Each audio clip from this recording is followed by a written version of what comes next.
being this is a 44 Magnum, the most powerful handgun in the world, and would blow your head clean off, do I feel lucky? Well, do you, punk? Dirty Harry, 1971, isn't just a regular police procedural. It was a cultural earthquake that cemented Clint Eastwood as an undeniable superstar. Few people know that the journey to create this classic film was filled with a chaotic production process, with the lead actor nearly losing his life, the director getting fired, and even the San Francisco police threatening to strike in protest. Get ready, because this ride is going to be bumpy and full of surprises right from the start. The iconic character Harry Callahan didn't just pop out of nowhere. He was the result of a unique gestation process. The initial idea came from Harry Julian Fink and Rita M. Fink, with a script titled Dead Right. The original story was set in complex New York, then moved to rainy Seattle before finally settling in foggy San Francisco. The Finks wanted to delve into Harry's ethics, exploring the blurred lines between law enforcement and crime, where Harry had to bend the law to do what was right. Interestingly, in the very first original script, the terrifying killer Scorpio wasn't killed by Harry himself. Instead, he was finished off by a Marine sniper, an ending that was later changed to better fit Harry's journey. The killer Scorpio in the film isn't just a fictional character. He almost precisely mirrors the methods of the real-life Zodiac. From the mysterious letters sent to the press, random shootings targeting innocent civilians, to audaciously demanding ransom, all are chilling details directly inspired by the real case. The most terrifying thing is that the real-life Zodiac case remained unsolved throughout the filming process, casting a shadow over the entire production. Do we understand each other? I've changed my mind. I'm going to let her die. SFPD Inspector Dave Toschi, who directly investigated Zodiac, played a crucial consultant role for the film, bringing a terrifying authenticity to the antagonist. Toschi later admitted that watching Dirty Harry was both exciting and haunting, because he knew that somewhere out there the real killer might also be watching, a thought that sends shivers down viewers' spines when they know this truth. Before becoming a box office hit, Dirty Harry almost had a very different fate, a television project. Unable to find a suitable lead actor initially, producer Jennings Lang decided to sell the script to ABC with the ambition of turning Dirty Harry into a TV series. However, ABC quickly got cold feet because they thought the amount of violence and dark content in the script was too much for television audiences at the time. Fearing public backlash, ABC ultimately abandoned this promising project, paving the way for Dirty Harry to find a bigger destiny on the big screen. After ABC gave up, Warner Brothers acquired the project rights, but the production journey was far from smooth. Initially, the studio hired talented director Irvin Kershner, who later became famous for The Empire Strikes Back, and even cast legend Frank Sinatra as Harry, a choice that matched the initial vision of an older, middle-aged Harry. John Milius was also tasked with rewriting the script in just 3 weeks to speed up progress. However, the production then saw a series of sudden departures. Both Kershner and Sinatra unexpectedly pulled out of the project while things were in motion, pushing the film into a dilemma once again. Do you think Dirty Harry would have been successful if it were a TV series? Leave a yes or no comment below. It might sound hard to believe, but Clint Eastwood, who became synonymous with Harry Callahan, wasn't the first choice but rather the last resort for Hollywood. Frank Sinatra almost played Harry, but a hand injury forced him to withdraw. The studio then frantically turned to a long list of big names. John Wayne refused because the script was too violent. Steve McQueen demanded script changes that would ruin the original plot, and Paul Newman flat out called the film a fascist film.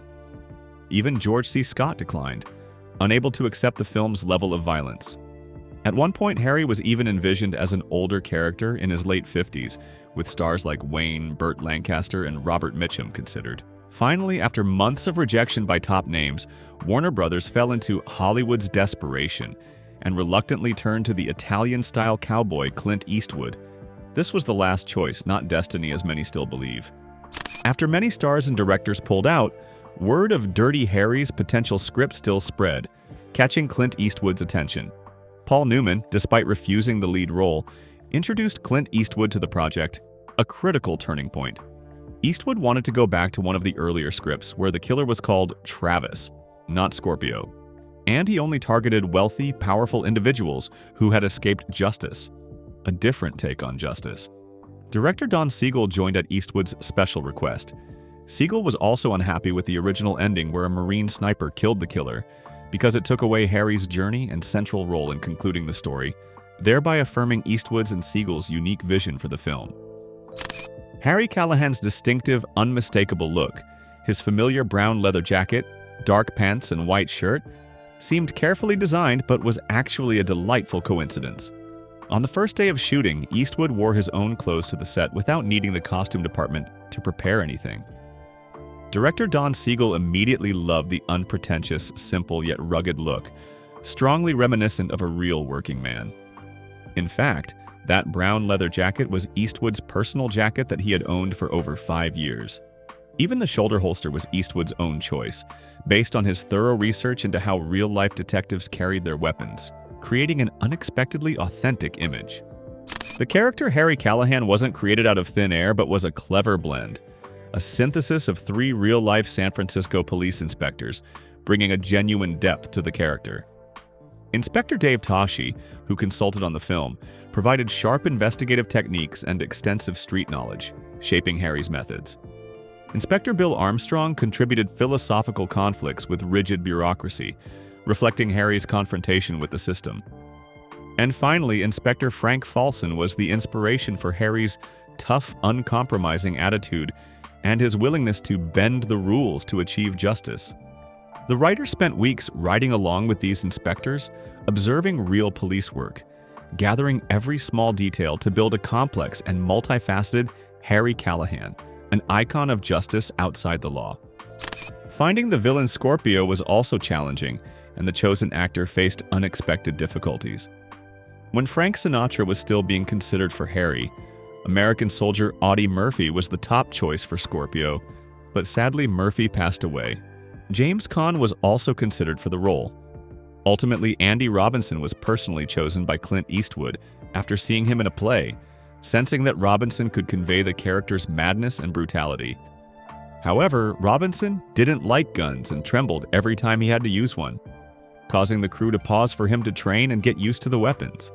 His performance was so convincing that he received real-life death threats and was forced to get an unlisted phone number to protect himself, a testament to his excellent, terrifying immersion in the role.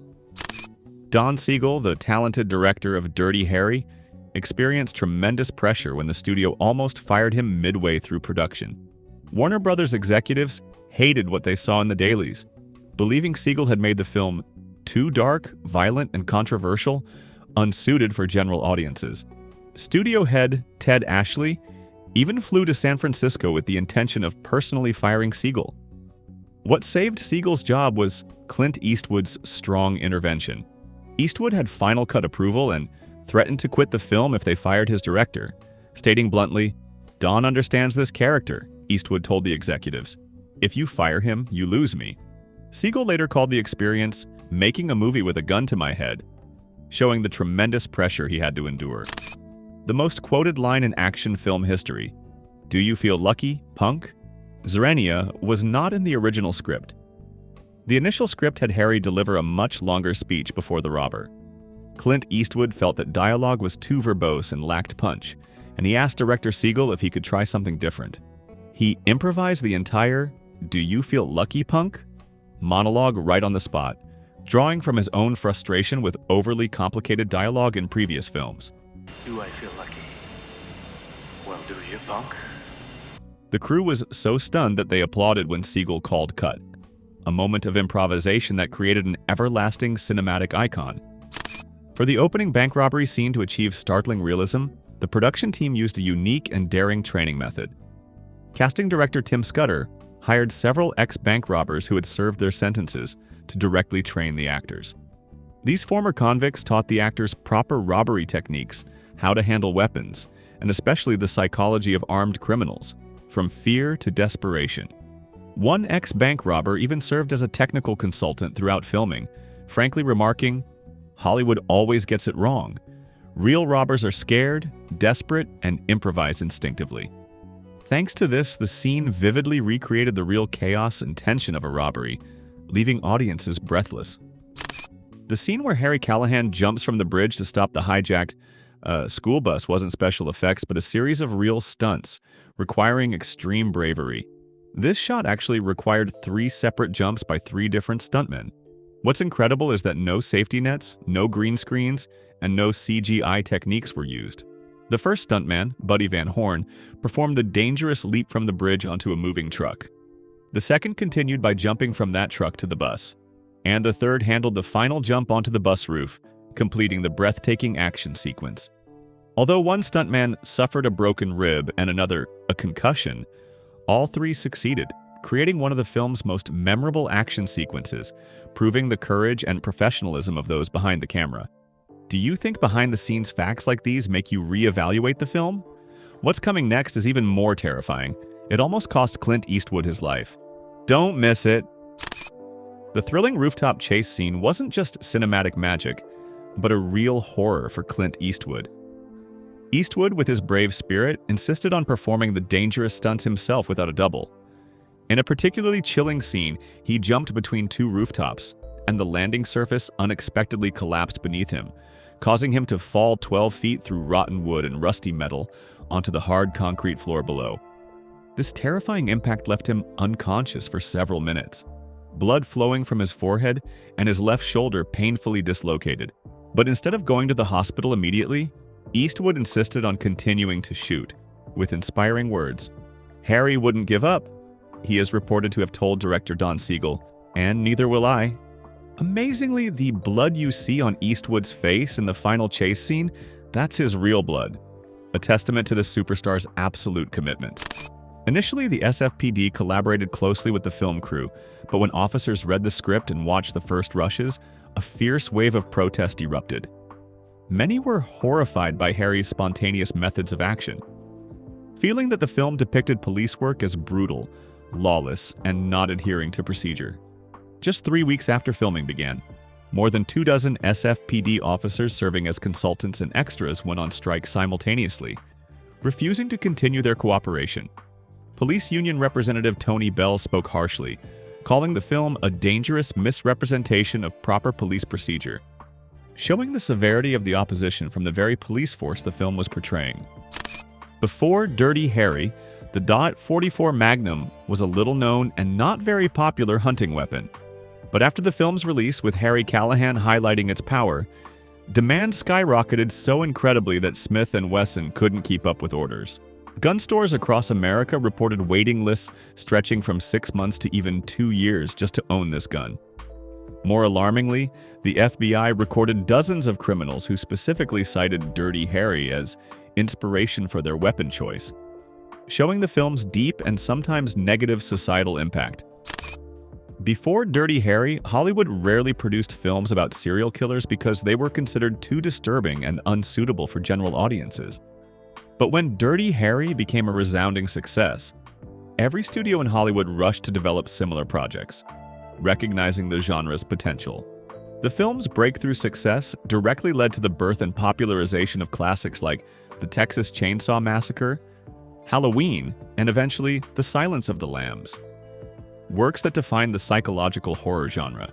Film executives realized that audiences craved films with methodical killers and obsessed investigators hunting them, ushering in a new era for cinema.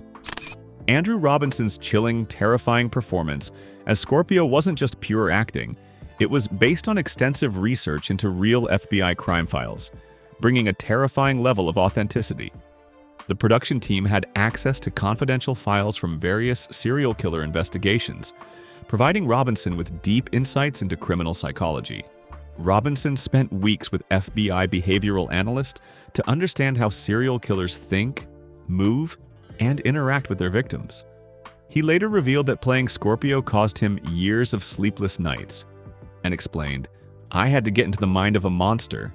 Getting out was harder than I expected," showing the profound psychological impact the role had on him. Released in December 1971, Dirty Harry was not only a huge commercial success, but also sparked deep cultural debates. The film earned $36 million on a budget of just $4 million, becoming the 4th highest-grossing film of 1971, an impressive figure demonstrating its appeal. The film received widespread praise for Clint Eastwood's powerful performance and the gritty, thrilling nature of its story.